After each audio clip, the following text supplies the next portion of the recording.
پھر دفن ہو گئی قبر میں۔ اس کے گھر والوں نے لکڑی کے تختے لگا کر قبر پر ڈال دی دوبارہ مٹی۔ اب شہناز بی بی ہے دوبارہ قبر کے اندر، اس کا چلہ ہو چکا ہے پھر سے جاری، لیکن اس بار کسی میں ہمت نہیں ہے اس کی مرضی کے بغیر قبر کھولنے کی۔ شہناز بی بی نے قبر میں دفن ہونے سے پہلے کر دیا ہے سب کو خبردار کہ جس نے بھی قبر کھولی اور چلنے میں کی مداخلت، اس کی اولاد ہو جائے گی برباد۔ اگر علاقے والوں نے اجتماعی طور پر ایسا کچھ کیا تو خطرہ ہے کہ لوگوں کے گھروں میں موت کے سائے پھیلنے لگے گے۔ جنونی شہناز بی بی کی دھمکی نے پھیلا دیا ہے علاقے میں خوف و ہراس، اور اب کوئی بھی اس کی قبر کھولنے کا خطرہ مول لینے کو تیار نہیں۔ اس بار تو پولیس والوں نے بھی شہناز بی بی کو چھوڑ دیا ہے آزاد۔ دوسری مرتبہ چلہ شروع ہوئے تیسرا دن تھا کہ اچانک قبر سے آنے لگی شہناز بی بی کے چیخنے چلانے کی آوازیں۔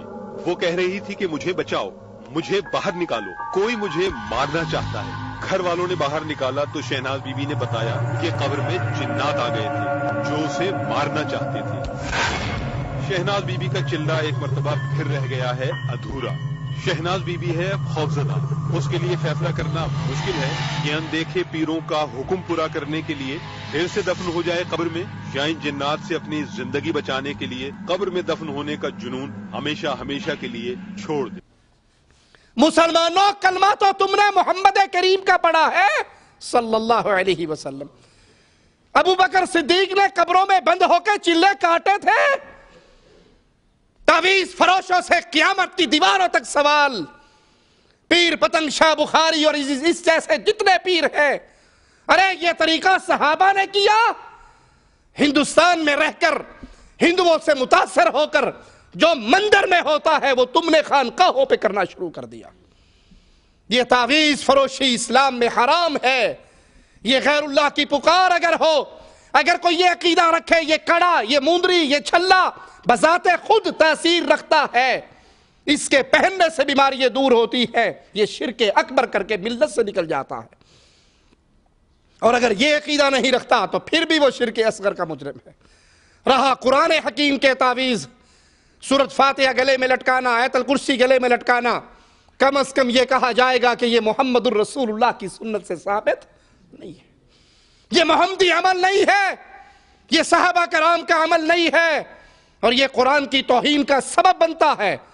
قرآن حکیم کو باتھ روم میں لے جانا منع ہے یا نہیں؟ اور جب آپ نے سورۃ فاتحہ کا تعویذ گلے میں ڈالا باتھ روم میں جاؤ گے یا نہیں؟ تو یہ قرآن کی توہین نہیں ہے؟ جنبی حالت میں قرآن کو ہاتھ لگانا جب غسل واجب ہو تو منع ہے، اور جس نے یہاں تعویذ باندھا ہوا آیت الکرسی کا، کیا اس کے جسم سے قرآن نہیں لگا ہوا؟ کہتے ہیں جی تسی کتھوں ماننا ہے، قرآن پاک میں نہیں آتا ہے کہ یہ قرآن شفا ہے؟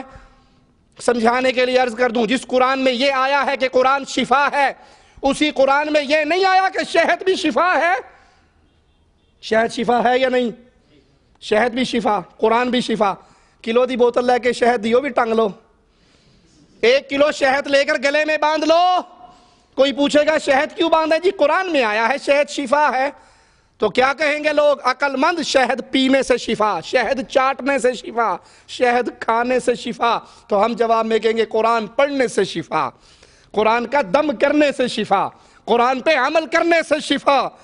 یہ محبت کے نام کے تعویذ جو چاہو ہر منت پوری، سنگ دل سے سنگ دل عاشق تمہارے قدموں میں، ٹیڑھا سے ٹیڑھا خامن بیوی کی انگلیوں پہ ناچے۔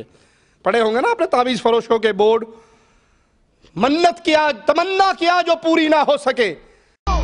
کراچی کی دیواروں پر لکھے عاملوں اور پیروں کے اشتہارات دیکھ کر ایسا لگتا ہے کہ آپ نے رابطہ کیا اور تمام مسائل منٹوں میں حل، لیکن کیا ایسا ہی ہوتا ہے؟ اگر تو ہر تمنا کو پوری کرنے کی طاقت رکھتا ہے، چنگی دکانی کھول کے بیٹھ جا، فٹ پاتھ پہ کیوں بیٹھا ہے؟ تو ہر تمنا پوری کرتا ہے، تیرا نصیب فٹ پاتھ کیوں ہے؟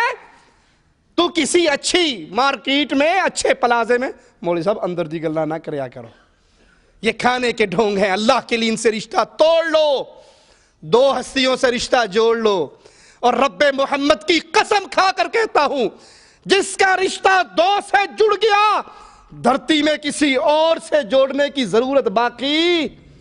عرش والے کی عبادت پہ آ جاؤ، رب سے تعلق جوڑ لو، مدینے والے کی اطاعت پہ آ جاؤ، محمدی بن جاؤ۔ جو مواحد بن جائے، محمدی بن جائے، اس کی دنیا بھی سنور جاتی ہے، آخرت بھی سنور جاتی ہے۔ اقول قولی ھذا واستغفر اللہ لی ولکم ولسائر المسلمین فاستغفروہ انہ هو الغفور الرحیم۔